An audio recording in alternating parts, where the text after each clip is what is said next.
বিপিএলে দারুণ পারফরমেন্স করেও আরব আমিরাত সিরিজের টি-20 দলে জায়গা হয়নি মিরাজের। তবে টেস্টে আইসিসির অলরাউন্ডার র্যাঙ্কিংয়ে 2 নম্বরে উঠে আসায় সেই দুঃখে কিছুটা হলেও প্রলেপ পড়েছে। ভক্ত সমর্থকদের ভালোবাসায় সিক্ত মিরাজের লক্ষ্য অবশ্য আরও সুদূরপ্রসারী। 1 নম্বর আসতে পারলে আরও ভালো লাগবে। লক্ষ্য তো অবশ্যই অনেক উপরে যাওয়ার, বাট তারপরও এন্ড অফ দ্য ডে অনেক লং টাইম যেতে হবে, নিজের ফিট থাকতে হবে, ভালো খেলতে হবে, পারফরমেন্স করতে হবে। সো ওইভাবে অনেক বড় চিন্তা করছি না, ছোটোভাবে আগানোর চেষ্টা করছি। তবে কাঙ্ক্ষিত গন্তব্যে পৌঁছতে তারা নেই টাইগার অলরাউন্ডার মিরাজের। দীর্ঘমেয়াদী পরিকল্পনায় পরিশ্রম করে উন্নতি করতে চান তিনি।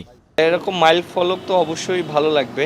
আর সেকেন্ড থিং হলো বাংলাদেশের জন্য অর্জন করতে পারলে তো আরও বেশি ভালো লাগার বিষয়। আসলে শর্টকাটের কোনো কিছু নেই, লং ওয়ে যেতে হবে, আর এর জন্য অনেক কষ্ট করতে হবে।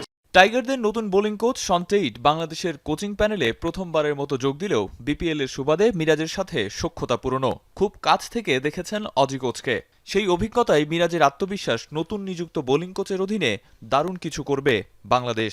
আমার কাছে মনে হয় এরকম টাইপের কোচ থাকা টিমের ভিতর খুবই ভালো, এবং আমি নিজেও ওকে পার্সোনালি চিনি এবং জানি ও অনেক প্লেয়ারদেরকে সাপোর্ট করে, এবং ও নিজে যেহেতু ইন্টারন্যাশনাল ক্রিকেট খেলেছে অস্ট্রেলিয়ার মতন, এবং ও জানে যে এখানে কিভাবে কি করতে হবে। সো আমার কাছে মনে হয় এটা একটা ভালো পজিটিভ দিক আমাদের টিমের জন্য যে ওকে চুজ করা হয়েছে। জাতীয় দলে মিরাজের ক্যারিয়ার শুরু টেস্ট বোলার হিসেবে। তবে সুযোগ পেলেই নিজের ব্যাটিং সামর্থ্যের জানান দিচ্ছেন, হয়ে উঠেছেন টাইগার টিমের অন্যতম ভরসার নাম। তাই লক্ষ্য এবার দেশের গণ্ডি ছাড়িয়ে বিশ্ব ক্রিকেটেই সেরার মুকুট পরার। আরিফুল ইসলাম সাহাব, এখন, ঢাকা।